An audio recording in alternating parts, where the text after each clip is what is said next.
Selamat pagi saudara-saudaraku yang dikasihi oleh Tuhan dan diberkati oleh Tuhan di pagi hari ini.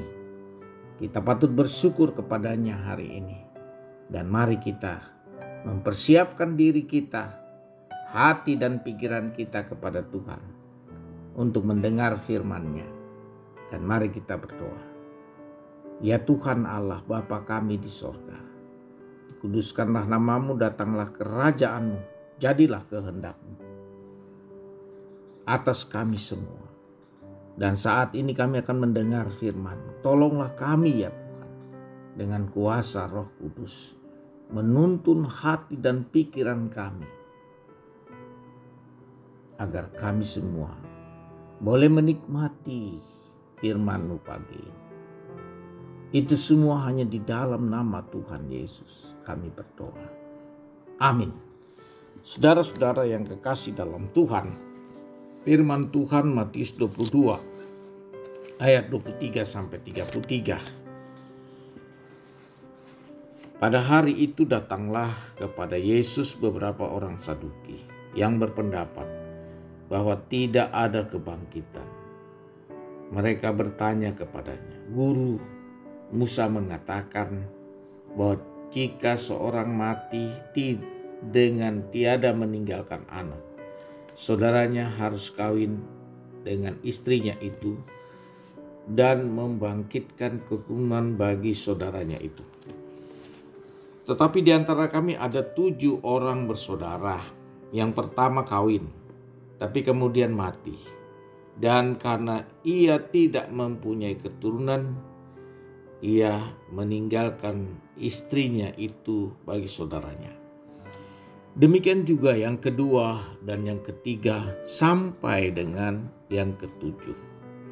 Dan akhirnya sesudah mereka semua, perempuan itu pun mati. Siapakah di antara ketujuh orang itu yang menjadi suami perempuan itu pada hari kebangkitan? Sebab mereka semua telah beristrikan dia." Yesus menjawab mereka, "Kamu sesat, sebab kamu tidak mengerti kitab suci maupun kuasa Allah.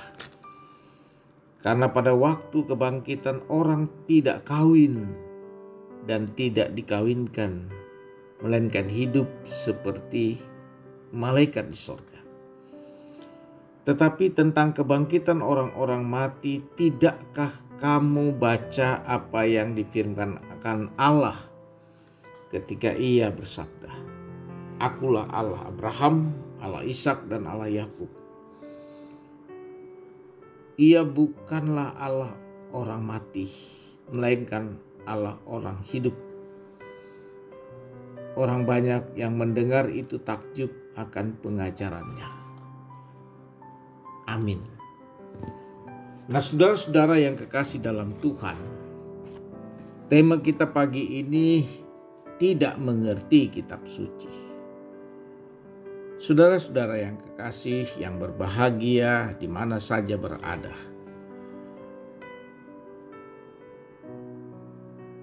kita ada saat ini oleh karena kasih karunia-Nya hari ini.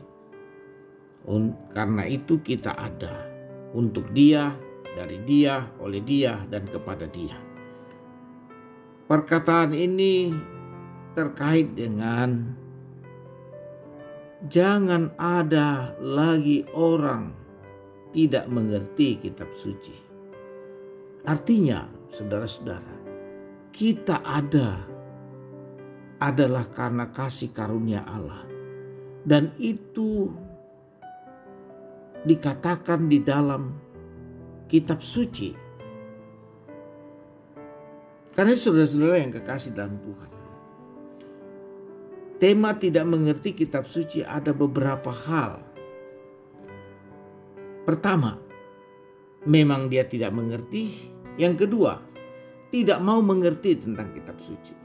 Yang ketiga, tidak dipimpin atau dituntun oleh Roh Kudus sehingga tidak dapat mengerti kitab suci. Mengapa? Karena mengandalkan kemampuan yang ada pada dia, bukan kepada kuasa Allah dalam membaca kitab suci. Selanjutnya saudara-saudara,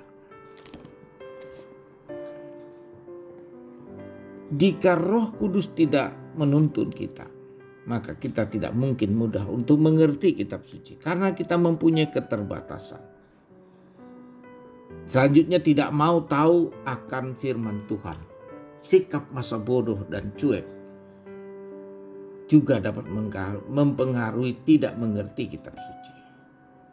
Selanjutnya, menganggap diri lebih tahu menurut pikiran sendiri, bukan menurut kehendak Allah. Tidak ada penyerahan diri dan kerendahan hati untuk menyambut firman Tuhan dalam hidup. Nah, saudara-saudara, ini tergambar dalam bacaan kita bahwa orang-orang Saduki berpendapat bahwa tidak ada kebangkitan. Lalu ia mengatakan kepada Yesus, Musa mengatakan bahwa jika ada orang mati, jika seorang mati dengan tiada meninggalkan anak, saudaranya harus kawin dengan istrinya itu dan membangkitkan keturunan bagi saudaranya itu. Dan ini luar biasa tradisi itu. Jadi ada di antara mereka 7 orang bersaudara. Yang pertama kawin tapi kemudian mati dan ia tidak mempunyai keturunan, ia meninggalkan istrinya, itu bagi saudaranya. Kemudian juga yang kedua dan ketiga sampai yang ketujuh mengawini perempuan itu. Akhirnya juga perempuan itu mati. Siapakah di antara ke-7 orang itu yang menjadi suami perempuan itu pada hari kebangkitan? Nah, saudara-saudara, pada awalnya mereka tidak percaya ada kebangkitan, tapi sesudah itu mereka mengatakan, bagaimana dengan hari kebangkitan ketika itu terjadi? Sebab mereka semua telah beristrikan dia. Jawab Yesus, mereka semua sesat. Pikirannya sesat. Ini kamu sesat, ini berarti pikirannya, hatinya, cara berpikir, cara bersikap sesat. Sebab tidak mengerti kitab suci maupun kuasa Allah. 2 hal, tidak mengerti kitab suci dan kuasa Allah. Ini yang menyebabkan mereka tidak mengerti kitab suci. Soal kebangkitan Yesus tidak ada. Soal kebangkitan itu bagi Yesus tidak ada lagi kawin dan dikawinkan, melainkan hidup seperti malaikat di surga. Jadi tidak ada lagi pemikiran bagaimana nanti, siapa suaminya, siapa istrinya, mengenalkah suaminya tentang istrinya. Tidak ada lagi. Sebab kita dalam kebangkitan itu bangkit menjadi tubuh rohani seperti malaikat. Bukan lagi tubuh jasmani lagi yang kita bawa, karena tubuh jasmani tidak berkenan kepada Allah, tidak masuk dalam kerajaan Allah. Yang ada adalah tubuh rohani yang telah diselamatkan, yang telah ditebus oleh Kristus Yesus. Karena itu Yesus mengatakan begini, tidak tahukah kamu bahwa apa yang dibaca dalam kitab suci? Akulah Allah Abraham, Allah Ishak, Allah Yakub. Artinya apa? Allah yang menyatakan sumpahnya kepada Abraham, kepada Ishak, kepada Yakub sebagai keturunan orang-orang yang beriman. Dan di dalamnya Yesus mengatakan, Ia bukan Allah orang mati, melainkan Allah orang hidup. Jadi Allah menyelamatkan kita menjadi satu kehidupan yang kekal.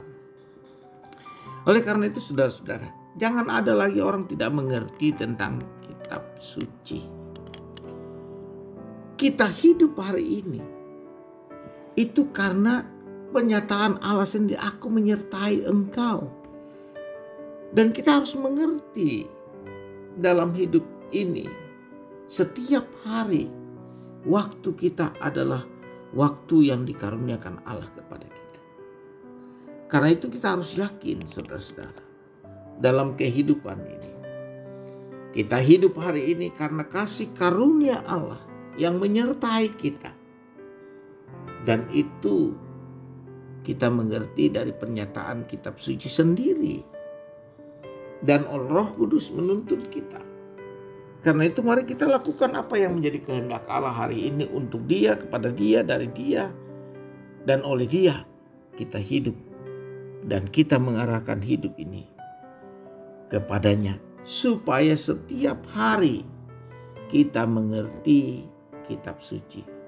Kita membaca, kita mendengar, kita merenungkannya.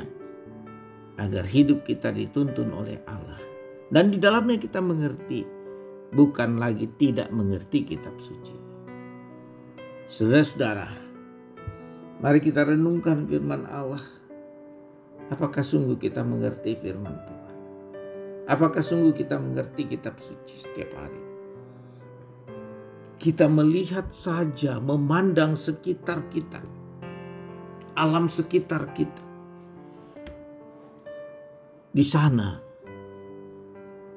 Allah menceritakan kemuliaannya. Ke dalam diri kita melihat. Kita ada, kita hidup, kita bergerak. Kita diciptakan menurut gambarnya. Berarti di dalam diri kita Allah menceritakan kemuliaannya bagi kita setiap hari. Sebelum kita beraktivitas atau kita beraktivitas, Allah menceritakan kemuliaannya bagi kita, melihat ciptaan di sekitar kita sampai ke dalam diri kita. Masihkah kita tidak mau mengerti kitab suci? Sungguh keterlaluan jika kita tidak mau mengerti kitab suci.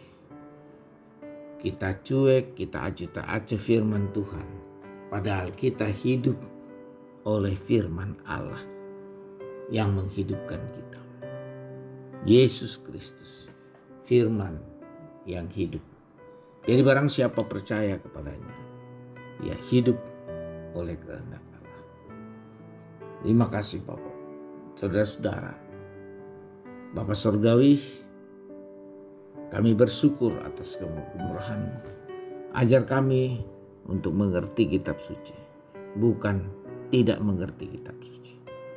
Biarlah hidup hari ini dan seterusnya kami mengerti kitab suci. Dan ketika kami membaca dan merenungkannya, kami mendengar, biarlah kami mengerti kitab suci dengan segenap hati dan jiwa dan akal budi kami. Terima kasih Bapa Surgawi. Kami menyerahkan seluruh aktivitas kami. Saudara-saudara kami yang sakit kami doakan. Berkenan Tuhan dalam nama Yesus sembuhkan, pulihkan mereka, tahirkan mereka yang sakit. Sehingga mereka mengerti kitab suci. Ketika mereka sembuh, hanya kuasa Tuhan yang terjadi. Dan disitulah kami mengerti kitab suci bahwa Tuhan mengaruniakan kesembuhan bukan kepada siapa-siapa. Di dalam nama Tuhan Yesus kami bersyukur. Amin. Terimalah berkat Tuhan. Tuhan memberkati engkau dan melindungi engkau. Tuhan menyinari engkau dengan wajah-Nya dan memberi engkau kasih karunia. Tuhan menghadapkan wajah-Nya kepadamu dan memberi engkau damai sejahtera. Amin. Selamat beraktivitas. Tuhan beserta kita. Haleluya.